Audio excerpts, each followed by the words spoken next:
Um, I have been looking at some books that I want to read for spring. So on my list, I have quite a few, and I'll um, I'll share it with you. So speaking of books, I want to share with you one that I have discovered. The title is The Psychology of Money. Timeless lessons on wealth, greed, and happiness. The reason why I'm interested in this book is because it's kind of like something that could connect with my videos on why do we crave luxury. It has a lot to do with how we see money and how we see status. So my why we crave luxury videos is all about, not really about money. It's about paying money for status using the luxury brands. So how do we judge other people? How do we judge ourselves and our accomplishments? And how luxury brands, especially bags, kind of like tell us where we are in life, right? So that's why you have those aspirational brands, the Louis Vuittons, the Gucci's, the Pradas, the Balenciaga, Bottega Veneta, YSL. Those brands, they're aspirational. When you see somebody carrying a Balenciaga bag or a Bottega Veneta bag, then you see how they are doing in life, how well they're doing, how accomplished they look, how good they are on their YouTube videos, on their social media platforms. That's kind of like something you aspire to be. And believe it or not, it's true for everybody. That's why I thought maybe if we understand something about money, then we can stop comparing ourselves to other people who we think have better accomplishments than us, and we can better understand um, why we treat money differently and our different experiences in money. So in this book, The Psychology of Money, um, I did not go through the whole introduction thing because I think it's just like kind of like a foreword from the author. But chapter 1, it's actually titled No One's Crazy. Your experiences with money make up maybe 0.0000001% of what's happened or happening in the world, but maybe 80% of how you think the world works. So your experiences with money is how you think how the world works, right? Because your experience is that time. You can never experience what happened before, and you're yet about to experience what's going to happen in the past, in the future, right? So the past is gone. You can't really relate to it because you weren't there. Simply put, you can only experience the now, like what's happening now in the economy, what's happening with money, how like all of these social media are influencing you, how you spend your money and where you need to spend your money. But you really need to focus on your reality. That's what I think. A lot of times we see people, like like I said, in my experience working at a luxury brand, if you had to use 3 credit cards to purchase a $5,000 bag, I think you need to think about it first. Um, and as a salesperson, I am not supposed to, over there, when I was working there, I'm not supposed to tell that client, oh, please don't buy this bag, don't choose all your credit cards. You know what I mean? if you're using 3 credit cards to buy a bag from a luxury brand, just think about how much influence that brand has got on you. When you swipe those cards, you will bring the bag home with all the satisfaction and all of that aspirations. It's like, oh, I finally got this bag. That's how you feel, elated feeling, like, oh, I can actually afford it. In reality, you really can't, because like you can't use one credit card for one bag, which means you don't have either the credit limit on it or you've used it for other stuff, right? So I think that's where you should actually kind of like pause first, sleep on it, overnight, or think what you need to to prioritize on. Because yeah, if you're using three, I think that's kind of like, an alert, like a warning, how these luxury brands are actually influencing people, how they spend their money. And a lot of that, they use emotions to like, oh yeah, you really deserve it, you work so hard for your money, you need this bag. And then you can carry it around and just be happy with yourself, to show off, like seriously. um and then the second one is like they use the status reasoning, right? So what's your status in life? Like when I mentioned the Maslow's hierarchy of needs, like the pyramid, that's where people actually take a look at themselves according to that hierarchy. If you can only afford uh like Gap clothes or a bag from Gap, or like clothes from Gap or H&M or Joe Fresh, that means you can really only afford the basic necessities. Like you're not at that stage in life where you can buy the higher brands. You can't buy the luxury brands or even the mid luxury brands, right? So the fact that luxury brands are dictating to you your status and how you spend your money, I don't think that's right. Because I've experienced it. You know, um, you don't feel successful because you can only afford Gap, you can only afford Michael Kors, or you can only afford Kate Spade. And, it even says there, the higher your salary becomes, the more you crave the aspirational brands with the higher price tag. So I can't say I disagree with it. I can't say that I agree with it. It's because it depends on each person's experience with money. So it's very interesting. So I'm going to start reading from the book. But first, let's see the reaction and the emotions that this woman has displayed over an Hermes bag. I believe that this is the kind of thing that makes luxury brands, have like be confident that they can dictate and tell you that you need to buy a certain piece of luxury from them. It's like the morning of Christmas, but even better.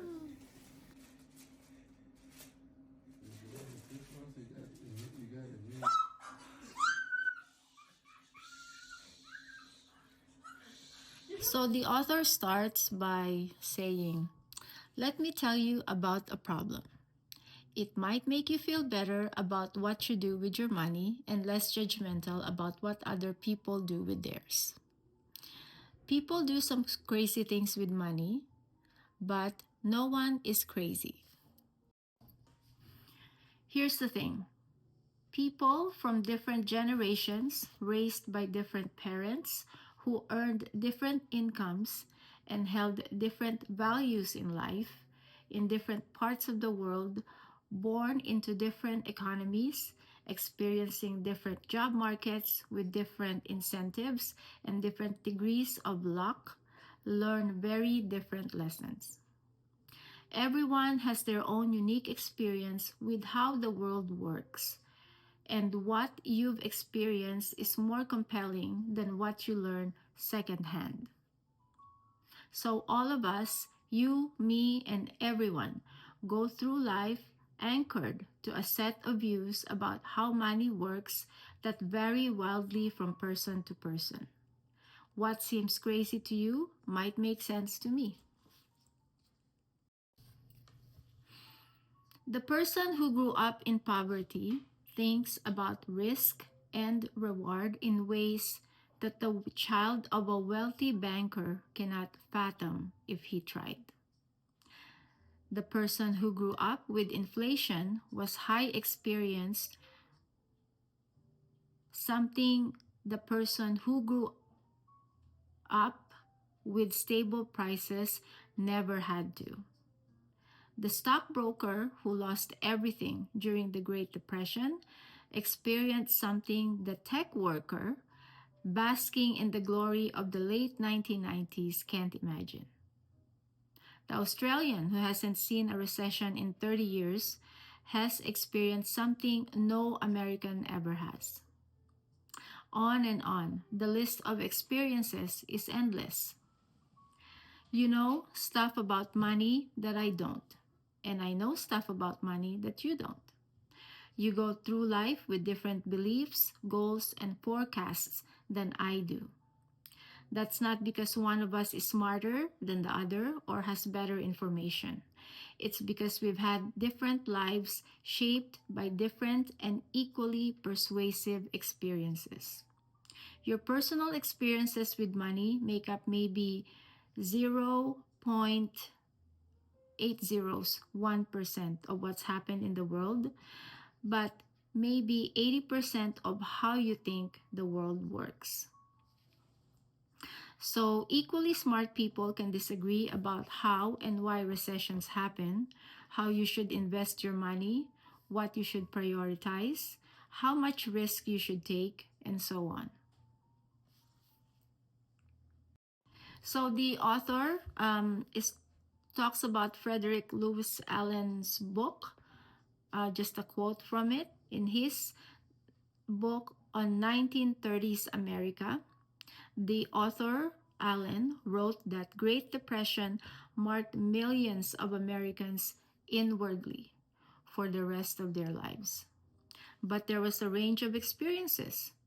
25 years later, 1955, as he was running for president, John F. Kennedy was asked by a reporter what he remembered from the Depression.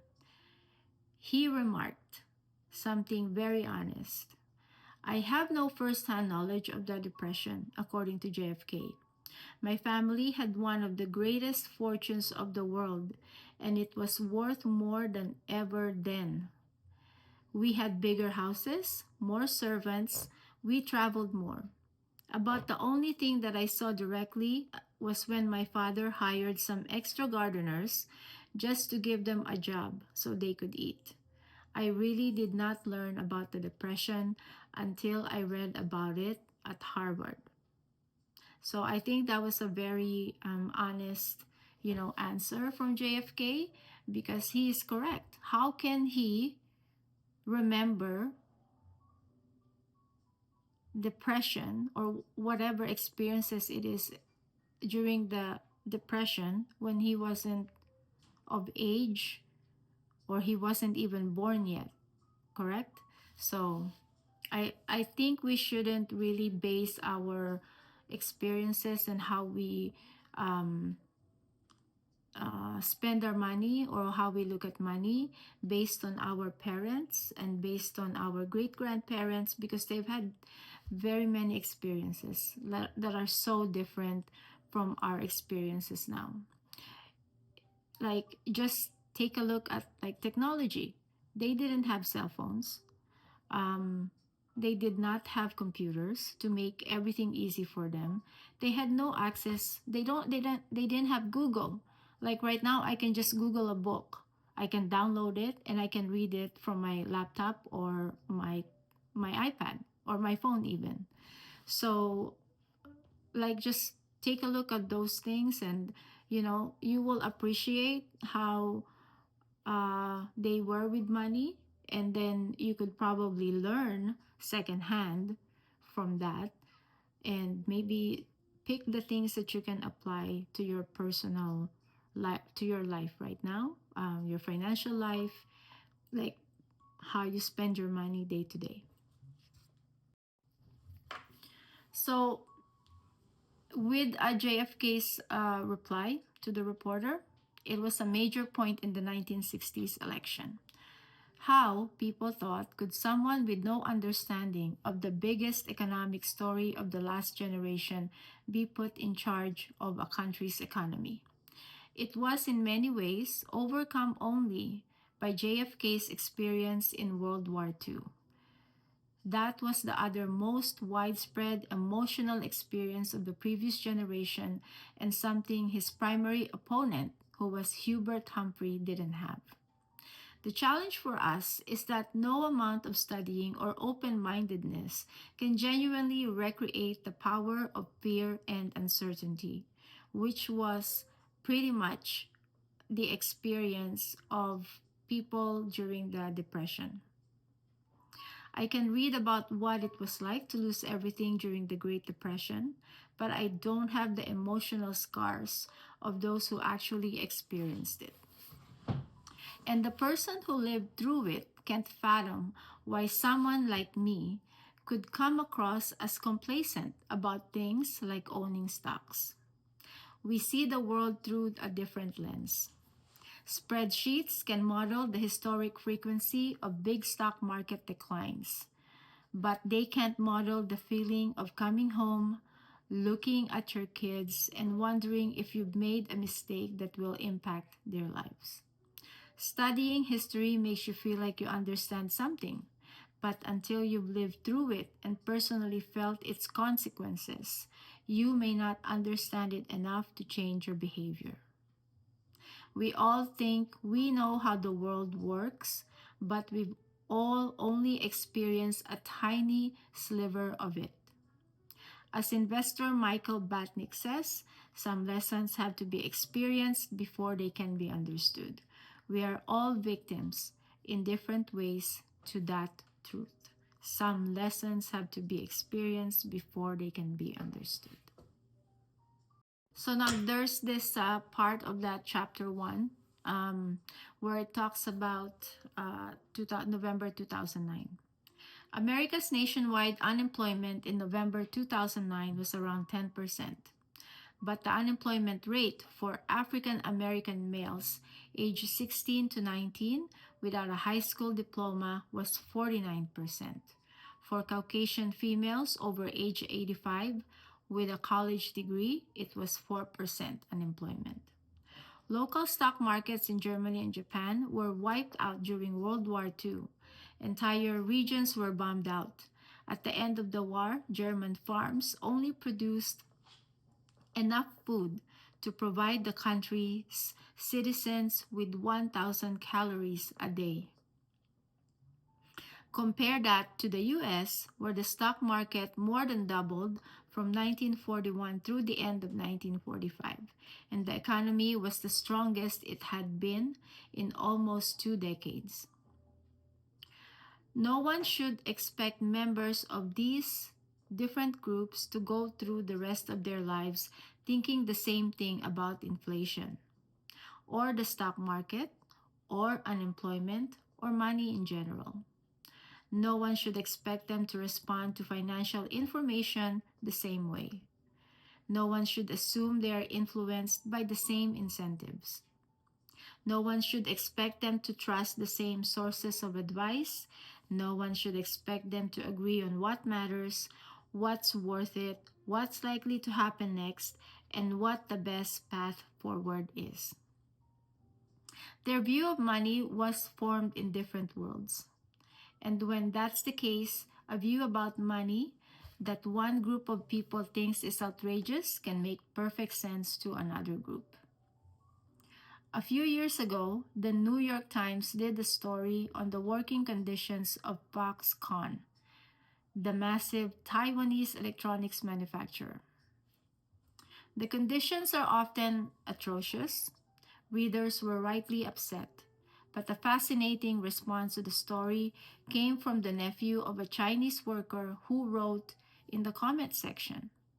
My aunt worked several years in what Americans call sweatshops. It was hard work, long hours, small wage, poor working conditions. Do you know what my aunt did before she worked in one of these factories? She was a prostitute. The idea of working in a sweatshop compared to that old lifestyle is an improvement, in my opinion. I know that my aunt would rather be exploited by an evil capitalist boss for a couple of dollars than have her body exploited by several men for pennies. So the that lady had a different experience, right? Like she was working most probably in an actual sweatshop, but that was good enough for her because it was an upgrade from the work that she did before. And that was, and like you can see the moral values that this story implicates, right? So like you can never win. Like either you're, like in her case, she was exploited by a capitalist in a working in a poor working condition sweatshop with minimum wage or even less long working hours. But it's better than maybe, you know, selling her body to different kinds of men where she can get like, you know, disease. She can get hurt, right? So but some people would actually have a different view on those things. It could be different for somebody. Somebody would rather do another type of work than work in a sweatshop. So circumstances of everybody is different. And, you know, thinking about that, how would you how would you see yourself now in this luxury brand infused market? So um, there's a lot to think about. And yeah, um, I read this book at some point, not the whole book. I read some portions of that chapter um, while I was researching for that vlog about why we crave luxury goods or luxury brands, or why do we crave luxury in our lives. Is it mostly how do we handle ourselves, right, when we have money to spend? And we can never judge people who, like, you know, who would rather um, save up for the future, put that $5,000, $2,000, $1,000 in a savings account for emergencies. Or maybe some people are just lucky enough to be able to afford those things and have savings and have college tuition fees for their kids. But I highly doubt it. Even people with millions of cash flow still need to work. It just depends on how they perceive money, how they want to spend their money, how they get a hold of the money of their money. You know, how did they earn it? Did they inherit it? You know, so um, I think it's very uh, wise and sensible to not judge people um, with what they have, or with their choices in life. Like, you know, what do they own? um, what do they want to buy? You know, so um, I don't know what else to say about that. I think that was a very good first chapter. So um, let me see if I can dig in some more, and we'll continue this book. So that um, comment from the nephew of a Chinese worker regarding working in a small sweatshop is better than working as a prostitute. Um, you can't really like make something out of it, right? Like if you think about it, it's very upsetting how some people think, like in the modern days right now, how Americans and or Canadians think we do not have the same opportunities as the West. So that lady didn't have the same opportunities as, like us, right? So our governmental infrastructure is different, their country is different. Of course, factory is hard labor, but could it be better? Yes, but only when you compare such to American jobs. So, or other jobs. So, I don't know what to make of this. Um, the author says that part of him wants to argue, a part of him wants to understand. But mostly, it's an example of how different experiences can lead to different views within topics that one side intuitively thinks should be black and white. Every decision people make with money is justified by taking the information they have at the moment and plugging it into their unique mental model of how the world works. Those people can be misinformed. They can have incomplete information. They can be bad at math. They can be persuaded by rotten marketing, social media. They can have no idea what they're doing. They can misjudge the consequences of their actions. Yes, they can. But every financial decision a person makes sense to them in that moment and checks the boxes they need to check. They tell themselves a story about what they're doing and why they're doing it, and that story has been shaped by their own unique experiences. Take a simple example: lottery tickets. Americans, Canadians spend more on them than movies, video games, music, sporting events, and books combined. And who buys them? It's mostly poor people. The lowest income household, this is in the US, on average spend $412 a year on lotto tickets, four times the amount of those in the highest income groups. 40% of Americans cannot come up with $400 in an emergency, which is to say, those buying $400 in lottery tickets are by and large the same people who say they couldn't come up with $400 in an emergency. They are blowing their safety nets on something with a 1 in a million chance of hitting it big. That seems crazy to me, said the author. It probably seems crazy to you too, but I'm not in the lowest income group. You're likely not either. So it's hard for many of us to intuitively grasp the subconscious reasoning of low income lottery ticket buyers.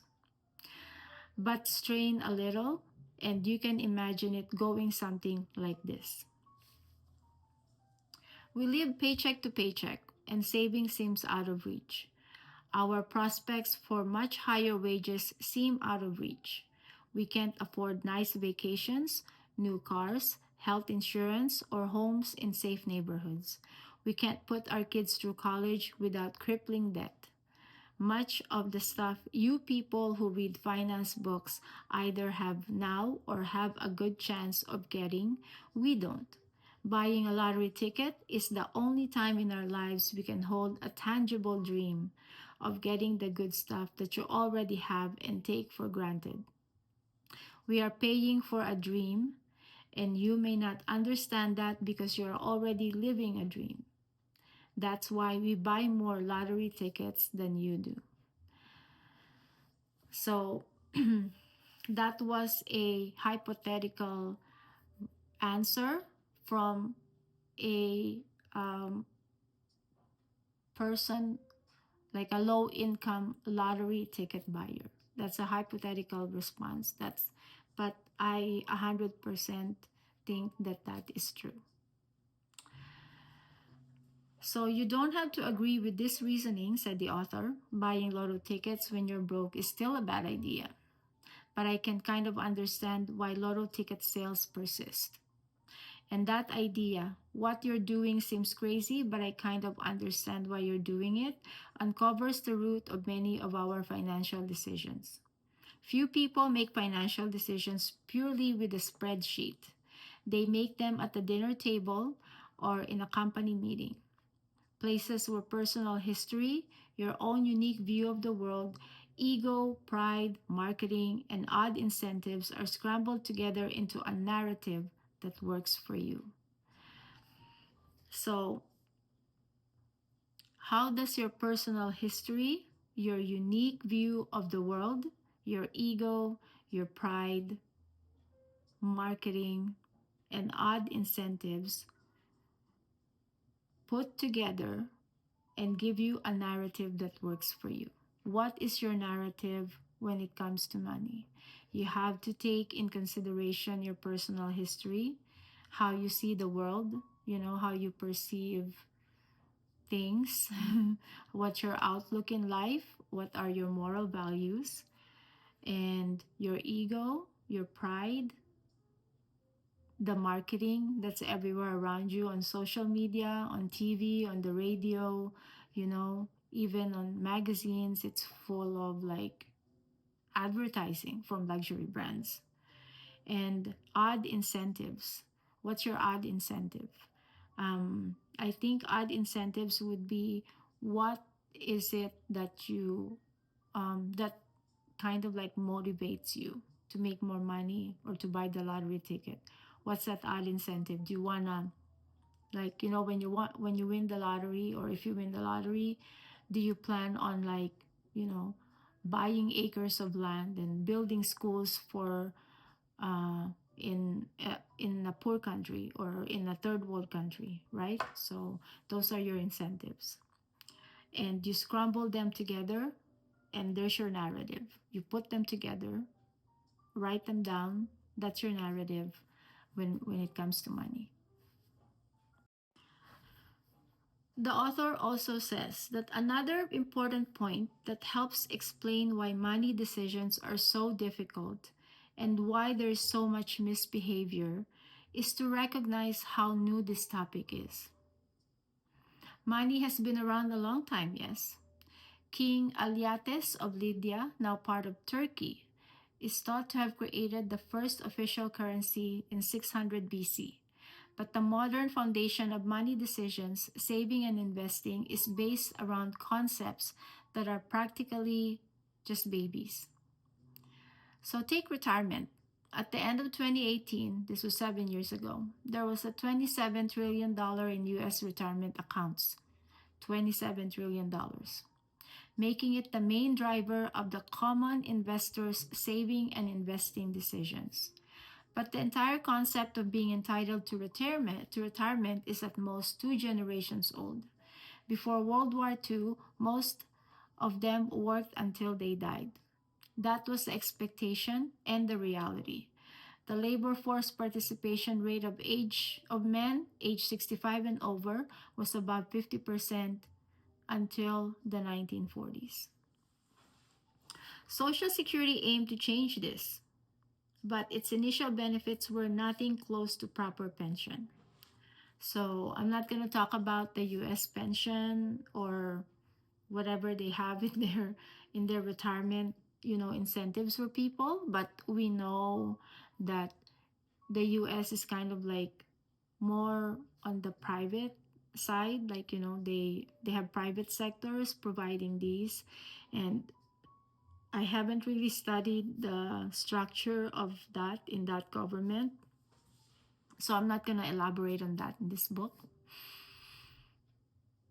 So let's talk about what the author said about college.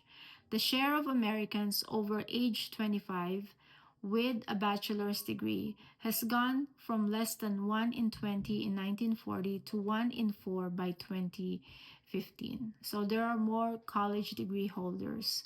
Um, in modern days.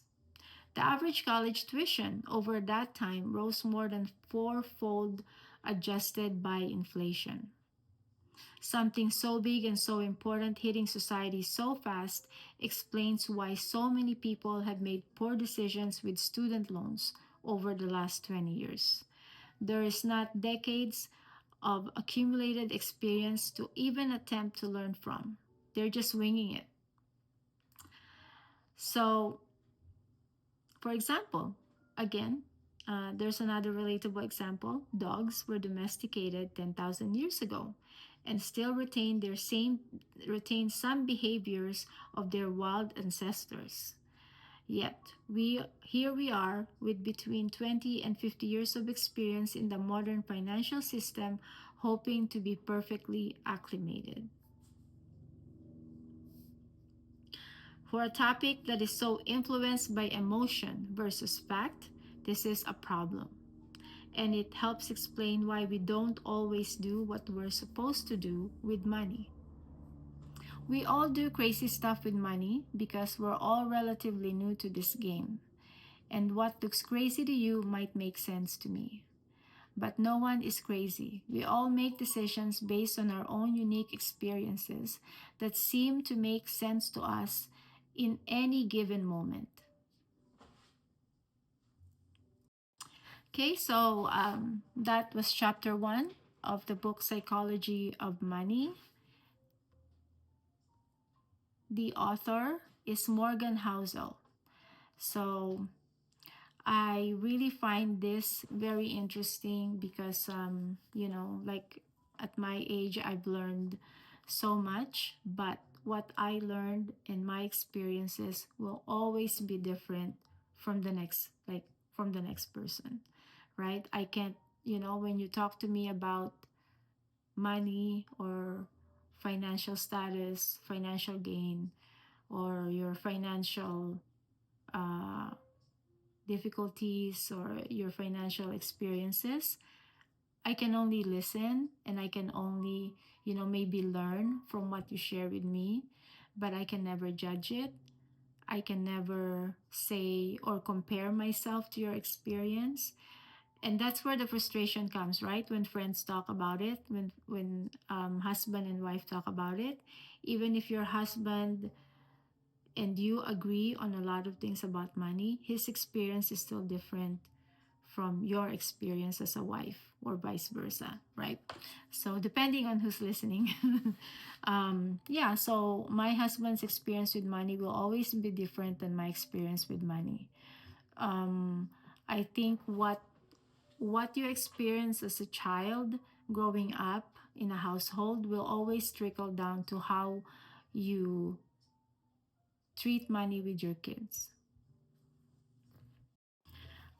So I embarrassingly enough, I grew up in a very fortunate household because my grandma and my grandpa, they're both professionals, they're both educators. um, my dad was a lawyer, and my uncle, my dad's brother, was a judge, and his other brother is a retired naval officer. And I'm surrounded mostly by lawyers who and um, who are successful, actually, like who have successes in their careers. So I talked about it in my first blog about my dad's book, and I think I only saw like um, privilege. I think, like when I was going to school, I always had somebody bring me, like I had a nanny until I was like 12, no, 10, because 11, 12, my mom and my dad are starting to fight, so they separated when I was 12. But anyway, and then but the my grandma and my uncle, my grandpa on my dad's side, they never let me feel it. They were always there, giving me everything I need for school. I had a driver going to school. Sometimes I took the public transportation, but at least one time in the day, either going to school or coming from home, a driver would pick me up or take me to school. Um, so I did not experience what other kids were experiencing, like difficulty getting to school, or difficulty having lunch, like they don't have lunch. So I never experienced that during that time, and I cannot relate to that. All I can do is, like, if I can right now and I know I can help in some part. So, like I said, our experiences are very different. We can never um, judge people with how they spend their money, with how they look at money, with the ways or how they want to accumulate so much money, stuff like that, right? So, I I hope this blog kind of like gave you some insights on money and decision making about money, why you are like this in your money making decisions. It's very different experiences for everybody. So we will discuss chapter 2 because the author had said that he wanted to talk about how Bill Gates got rich in chapter 2.